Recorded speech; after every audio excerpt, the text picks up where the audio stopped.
त 2 नम्बर वडा कार्यालय चागु नारायण 2 नम्बर वडा कार्यालय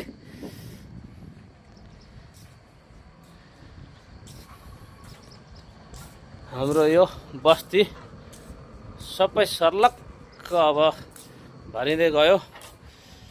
ओ त्यहाँ अक्सिजन खाने बाँस पनि छन्। यहाँ अहिले प्लानिङ भइरहेछ, सर्लक्क प्लानिङ भइरहेछ। त्यो पिपलको रुख नेपालको झन्डा छ, त्यहाँबाट ठ्याक्क हाम्रो लोकेसन हुन्छ। अनि मेरो घरमा पे त नेपालको झन्डा छ। जय काली माता, राधे राधे।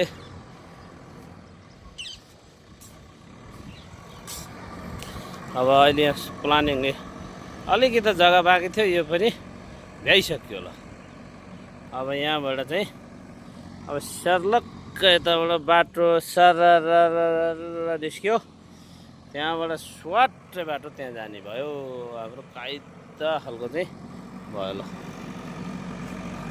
ल प्लानिङ गर्ने साहु सुनिल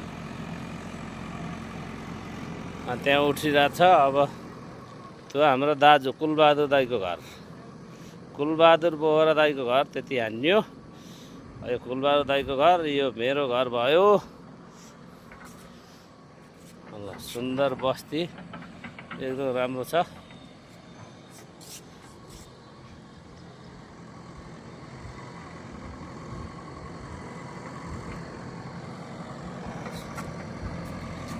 जय काली माता। ओ सुनिल जी, हेलो, ठिक छ नि? ठिक छ? राम्रोसँग हान्नु क्या, राम्रोसँग हान्नु।